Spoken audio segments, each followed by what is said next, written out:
Amigas. Ooh, this might be too echoey. I am in a different room, obviously still empty because I don't have furniture. But this is a potential spot that may be filled with books, maybe not. As you can tell, the ceilings are sloped, but spoiler alert, when I was moving, I didn't have enough space in my storage pods and I had to make sacrifices, including my bookshelves. Even my big custom one that Andrew made me years ago. So I don't have her anymore. The person who bought my house has her. And my other shelves. So I only have two of the bookcases. They were the ones that were in my bedroom. They're like the white and brown ones from IKEA. So I have to buy new bookshelves because obviously I have all the books, just not the place to put them. So a positive of moving every few years is that you can, especially when you're doing like military, there's usually, buy, sell, trade pages. So you usually buy certain things that maybe fit your home right then, sell them before you leave, buy them again. That's also a downside. So I'm gonna have to get bookshelves anyway, so I can get ones that specifically fit this room, more lower cases, and sell them when we leave, which is then also a downside because then I have to buy bookcases. So anyway, I apologize for the echoiness, and now I wonder if it's too echoey, if I should go back downstairs. But I was just trying to I don't know, there's a window right here, and I just love this lighting. Hold on, we're just gonna deal with it. So we're here for an episode of Book Community, where sometimes I keep you abreast of the shenanigans and the goings on of the bookish community. Now, I feel like lately there's been a lot of conversation, but over the same thing. Lots of conversation on romantasy, quality of books, illiteracy, stuff like that, which I made a video about a couple weeks ago. But this is more a traditional book community where we have a few topics that I want to go through, things that I have been seeing on social media and saving, and I'm going to discuss here. And obviously, love to see your comments, as long as we keep it cute and respectful. I guess I'm do I start out with something positive and end with negative? Let's just start with the positive. Well, I guess it depends on who you are. If you think this is positive, I'm sure there's some people who would be like, why are you talking about that? But I just think it's worth mentioning as I am still a reader and I have read a lot of these books by Brandon Sanderson. But it was announced, this was at the end of January, that Apple has landed the rights to Brandon Sanderson's Cosmere universe. That's kind of crazy. So it says that Mistborn will be a film franchise. The Stormlight Archive will be a TV series. And it says Sanderson will have creative control of the projects.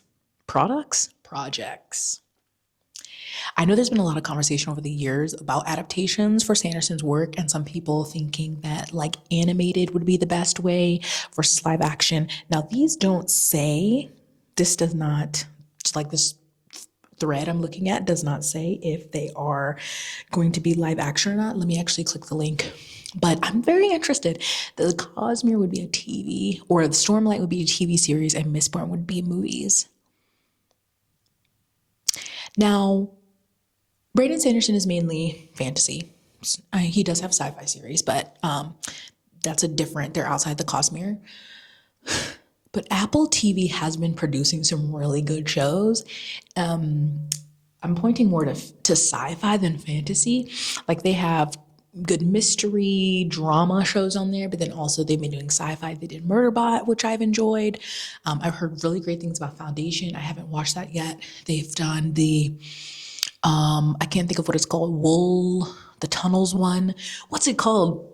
It's based on a book series, but it is sci-fi dystopian, and I can't think of what it's called, but I watched those 2 seasons that are out so far. I love that one. It's so good. They've done Dark Matter, one season on that. So I definitely know for sci-fi, they're doing really great adaptations. Fantasy, that remains to be seen. If there are any fantasy adaptations on Apple TV that I should give a try, let me know, but I have not I'm not aware, but also Apple TV doesn't do a great job in marketing their own TV show, so maybe they're there and I just don't know. Let me say this, that I know that people want to be paid and that is fine, but when I click on an article, bitch, I don't want to subscribe. I would rather pay you $1, pay you $2 for access for 24 hours or access for that article than subscribe. I'm not subscribing to anything else. So I clicked on the Hollywood Reporter article, but it blurs it all out, so I can't fucking read it. Brandon Sanderson's literary fantasy universe of Cosmere, picked up by Apple TV. Okay, well, that did not help. I mean, I was hoping it said something about whether they're going to be live action or animated. I'm assuming that they're going to be live action. So I just think that's really interesting, especially with how much control that he has. I'm sure as an author, that's like the best case scenario because it must be frustrating to watch your work be adapted and you not having as much say over how it goes from page to screen. I'm going to be very interested to see these, especially film, just because, especially there's so much with like people are flying and jumping from building to building. But I mean, if they have the money, they can really invest it to make it look good and not look crappy because it seems like CGI has gotten worse. So I'll be interested. I don't see, of course, I just had that one article, so I don't know what timeline there is on this, but Apple, what a deal. This was just one post. I didn't see many people talking about it, but I saved it because it was just ridiculous. And I think somebody, no, this is on Threads, but they said, okay, this is a hot take or my hot take on Bookstagram right now. Last year, this time we had Yarrows, Abby, and Allie. The book community was a buzz with 3 amazing releases. This year we got crap. There's nothing exciting going on to drive people to IG. So is gotten mundane. There's no mutual excitement. Not saying this in a bad way, but I kind of am. But if there's nothing to shake up the book community, regular readers are not scrolling. Think about it. If SJM announced to date the whole Booksta community would blow up. Okay, Nancy. She said this time last year we had Yarrows, Abby, and Allie. Is she saying Rebecca Yarrows, Abby Jimenez, and Allie Hazelwood? Is that who she's referring to? It said the community was abuzz with 3 amazing releases. What releases are those? Was it? Because this is from the beginning, like the first couple of days of February. And so last year, obviously, did that book come out last year? The third one in the 4th Wing series? Okay, but Abby Jimenez's book, I don't think came out till April. And then Allie Hazelwood, I know she had, I'm just confused. But then she said, there's no, I'm not saying this in a bad way, but I kind of am. There's some, what? Like, are those only 3 people or SGM the only ones that matter? Like, there's so many books coming out all the time, some with more hype than others, but that's crazy. And I don't know if she was trying to say that or comment this because she's not getting a lot of engagement on Instagram. And it's like, well, maybe are those the only people you read so you don't have anything to post about for people to interact with your content? Maybe read other books, look at other books that are coming out this year and you can hype those up, read those, talk about those. I'm just confused what this was supposed to be saying. Because she said, it said, is nothing exciting going on, so it's gotten mundane. To be fair, I'm not in the Bookstagram streets like that. I do still have my Instagram. I get on it here and there, but I don't seek out bookish content on Instagram. And so I think maybe your complaint is with Instagram itself and less the book community part of it, because Instagram keeps ruining their platform. They make it hard to interact and follow and keep up with people that you're actually following. They keep showing you ads. They keep suggesting other accounts. They keep doing dumb shit that nobody wants and not doing the things that everybody is asking for. So maybe it's an Instagram problem and less that these random popular people that you like haven't put out a book this year. Critical thinking. I don't even think you have to think that hard to, I guess I'm asking for too much. Now, content warning. Mention of Epstein coming. So obviously, worldwide, but especially in the United States, we're seeing constant releases of the Epstein files. Again, I put that in air quotes because that is not everything. They're redacting things. They're whatever. But we're getting these releases of the Epstein files. There are lots of emails and there's photographs. And of course, everyone on social media, not everyone, but a lot of people are going through. I mean, there's so much, but they're going through all the information and talking about it online. Fine, these people are discussing and they need to be outed. I just feel really sorry for all the victims that are in the photographs and their information that is just out there for people to view. But some people obviously don't have those feelings of, I don't know, normal human compassion, because this heifer, and now I went to go look for her account and I don't know if she privated it, but she posted. Now this person who did post this did mark out, redact the images, but I'm gonna put them here. So she's holding up Haunting Adeline, and it says, the first time I heard it, my thoughts were immediately here. It's time for Zayd Meadows and Lana Myers to team up and go to work. And then in the second one, she's holding Haunting Adeline in the Mindfuck series. But you see there's two things scribbled out. Shame on you. You're a disgusting human being for using the Epstein files to promo your favorite books. Using real photos from the files, associating it to fiction is so fucked. The fact that you sat there, recorded, and posted this shit is a disease. So she used actual images from the Epstein files to talk about her, whatever these books, I don't know if they're considered dark romance or if they're just like horror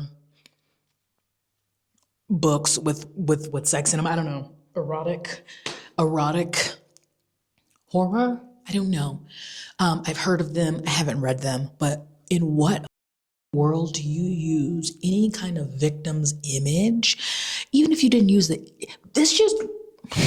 Now, they did go put up an apology that says, hello, my friends. So I don't know if this person is American, but everyone worldwide is pretty much knows about, because if she didn't know about Jeffrey Epstein, then why would she be using these images? So anyway, please don't be confused, but I did remove my latest reels. I shouldn't have used the images of the victims as very sensitive data. You didn't think about that?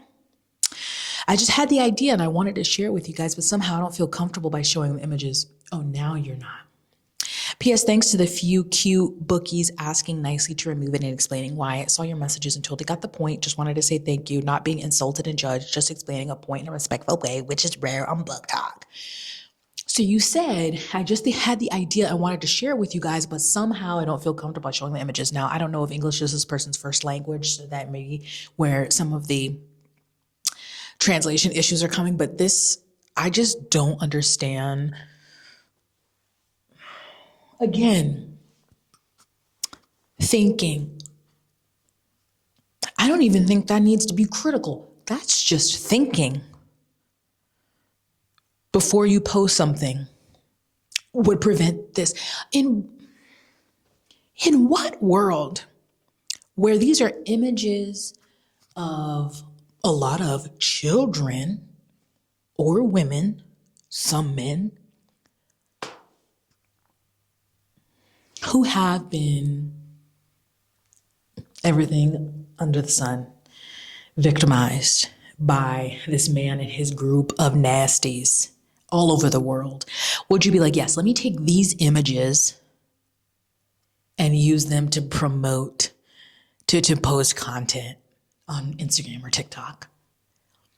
I fear all of the brain cells have left the building, and it's concerning. If there was a way to donate to a GoFundMe for brain cells, I think, I don't even have a lot of money, I would donate to it, because y'all are stupid.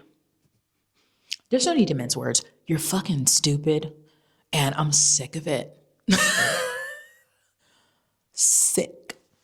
So I went to the author's page on Threads, H.D. Carlton, and she responded.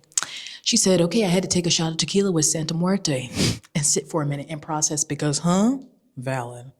I cannot believe this needs to be said, but do not ever use real photos of real victims from anywhere to promote my books, talk about them, wish for Zayd to be real, whatever it is.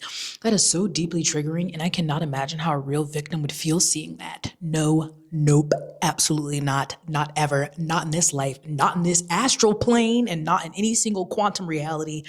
No. By the way, yes, I did comment and she did delete the post within like 20 seconds. I had a feeling people were going to assume I said nothing, so here you go. Don't involve me in shit like this ever. Triggered is not a strong enough word for saying that and damn near sent me into a spiral. I've had enough of the internet today.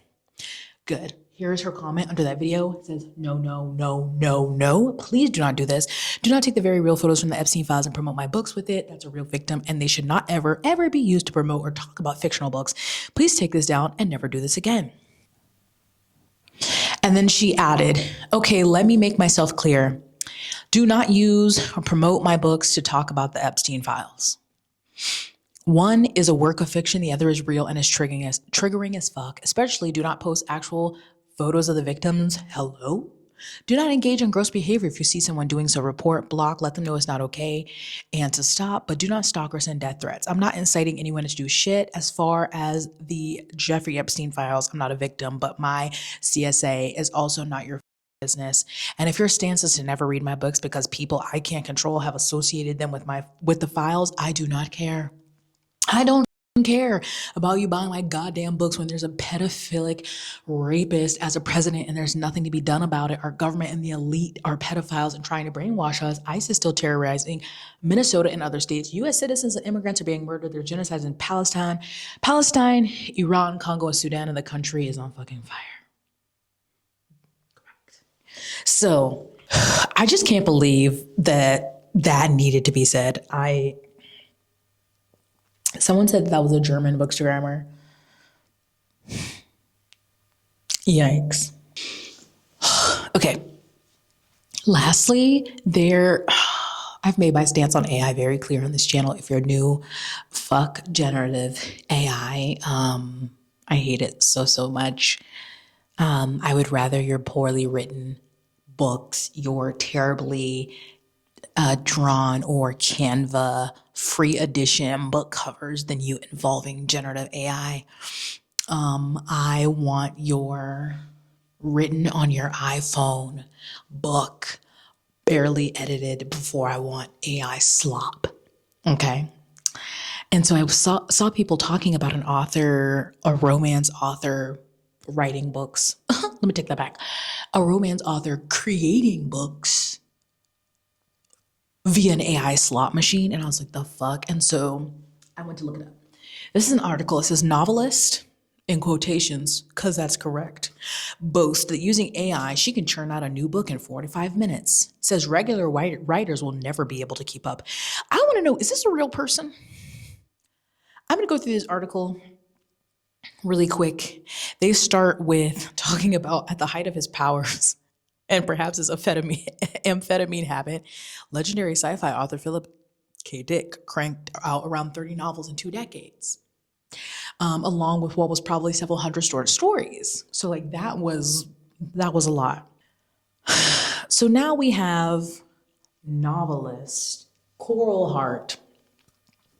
Starting last February, she began using Anthropic's Claude AI to start churning out romance novels, becoming an invisible juggernaut of the smut world, according to a new interview with the New York Times. Across 21 different pen names, Hart says she produced more than 200 romance novels last year and self-published them on Amazon, which has been drowning in AI slop for years now. None were huge hits on their own, per the New York Times, but in all, they sold around 50,000 copies, raking in six figures. While being interviewed on Zoom, she finished producing a book in just 45 minutes. Your average human writer does not stand a chance, she says. If I can generate a book in a day and you need 6 months to write a book, who's going to win the race? Hart told New York Times. Hart, who was already a seasoned smut writer before turning to AI, sure she was, also launched a business teaching other authors how to crank out novels with tech called Plot Pros. She claimed to have taught more than 1,600 people, including authors who were publicly against using the tech. A large component of her lessons involved how to get around various chatbots' guardrails, which make them resistant to writing anything too risque. She also focuses on trying to enliven the bot's clunky prose. She recommended coming up with an ick list of words to tell the AI to avoid, which it would otherwise overuse. She also advised giving the AI detailed lists of sexual kinks ranging from the generic like dirty talk to the highly specific like, and we quote the New York Times, using a dead spouse's old silk robe as a restraint during bondage. Be shameless was hard to advise. We see you ain't got no shame, bitch. You might not have a high opinion of romance paperbacks. I do. But there's undeniably an art to writing them, especially at the incredible quantities required to match smart readers' voracious appetites. And like in any other genre, plenty of veteran authors are also worried they're being drowned out by the AI-reliant newcomers. It bogs down the publishing ecosystem that we all rely on to make a living. Marie Force, a best-selling romance novelist who was alarmed to discover that her novels were used to train Claude without permission, told the New York Times, "It makes it difficult for newer authors to be discovered because the swamp is teeming with crap." The reporting describes Hart as an evangelist for AI. Even so, she's not willing to put her professional reputation on the line for the tech. Hart is a pseudonym she uses to teach her AI courses, while she uses her real name for other publishing and coaching work. Her books are published under other pseudonyms because she doesn't want to disclose her AI usage due to stigma. Her advice to be shameless apparently only applies insofar as it doesn't expose you to be judged by your peers. Shout out to who wrote this article. Who wrote this? Okay, Frank, you raggedy bitch. So you can sit here and evangelize AI, but you can't stand on it with your real name? Like when they did this interview, of course, I don't have access to the New York Times. Did they actually see her? Is this actually a real person? I'm disgusted. Now, they said raking in six figures, but you put out 200 books and still only sold 50,000 copies again across 200 books. You're a piece of shit. I don't have much to say besides I hate that bitch. And I hate any raggedy bitch like her. You don't have talent, so you use a slot machine to push out mush and call it a book and call yourself an author, but then you're still not even bold enough to stand on that shit and use your actual name. Fuck you. And everybody like you. AI covers, AI produced books, AI generated art, fan art, trailers for books. Stop it. Stop it. Chat GPT prompts. Stop Claude, whatever, Gemini, whatever name they use for these stupid pieces of shit that they want to shove in our face. I hate it so much. And it just keeps getting worse.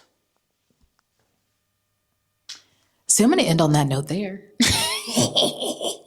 If you have any thoughts about any of these topics, let me know about down below. I also saw an article saying mass market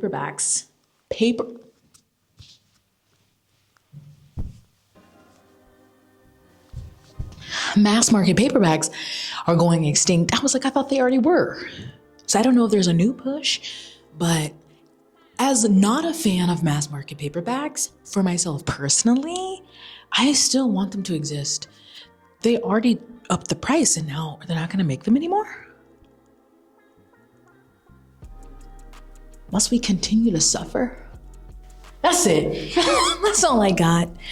Oh yes.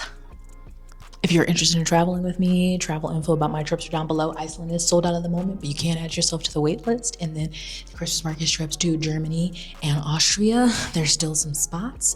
And just think, we could meet up in December over glue wine, hot goss, me, you, us, together, cozy. I see it, I love it, and I want you to come with me. So that info is down below. Thank you for watching. Stay blessed, hydrated, moisturized, and sunscreen. I'll see you in my next one. Bye.